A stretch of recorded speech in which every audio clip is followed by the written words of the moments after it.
చినశంకరంపేట మండలం దర్పల్లి గ్రామంలో అక్రమంగా ఇసుక తరలిస్తున్న 3 ఇసుక ట్రాక్టర్లను సీజ్ చేసినట్లు ఎస్ఐ నారాయణగౌడ్ తెలిపారు. దరిపల్లి శివార్లోని వాగు నుంచి ఎలాంటి అనుమతులు లేకుండా ఇసుక తరలిస్తున్న నమ్మదగిన సమాచారం మేరకు ట్రాక్టర్లను పట్టుకుని పోలీస్ స్టేషన్ కు తరలించినట్లు తెలిపారు. దరిపల్లి గ్రామానికి చెందిన కొమ్ము మైసయ్య, గొల్ల రవీందర్, రమేష్లకు చెందిన ట్రాక్టర్లను సీజ్ చేసి వారిపై కేసు నమోదు చేసినట్లు ఎస్ఐ నారాయణగౌడ్ తెలిపారు.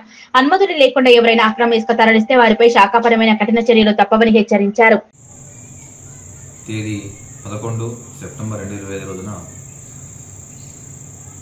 నమ్మదగిన సమాచారం మేరకు శంకరంపేట పోలీసు వారు దర్పల్లి గ్రామంలో అక్రమంగా 3 ట్రాక్టర్లతో ఇసుక రవాణా చేస్తున్న సమాచారంతో వెళ్లి చూడగా అక్కడ 3 ట్రాక్టర్లతో నిజంగానే ఇసుకను అక్రమంగా రవాణా చేస్తూ ఉన్న 3 లోడెడ్ ఇసుకతో లోడ్ అయి ఉన్న ట్రాక్టర్లను చూసి వాటిని ఆపి వాటి సంబంధించిన ఏమైనా పర్మిషన్ ఉన్నాయని చెక్ చేసే ప్రయత్నం చేయగా వారికి ఎటువంటి పర్మిషన్ లేకుండా వారు ఇసుకను అక్రమంగా రవాణా చేసిన గమనించి నిర్ధారించుకొని ఆ 3 ట్రాక్టర్లను పోలీస్ స్టేషన్లకు తరలించి మా జమీందారు గారు ఇచ్చిన ఫిర్యాదు మేరకు ఆ ట్రాక్టర్ల ద్వారా ఇసుక అక్రమంగా రవాణా చేస్తున్న 3 వ్యక్తులు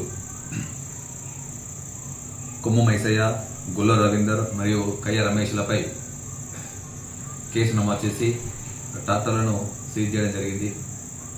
ఎవరైనా అనుమతులు లేకుండా అక్రమంగా ఇసుక రవాణా చేస్తే అట్టి వ్యక్తులపై చట్టరీత్యా చర్యలు తీసుకోబడతాయి.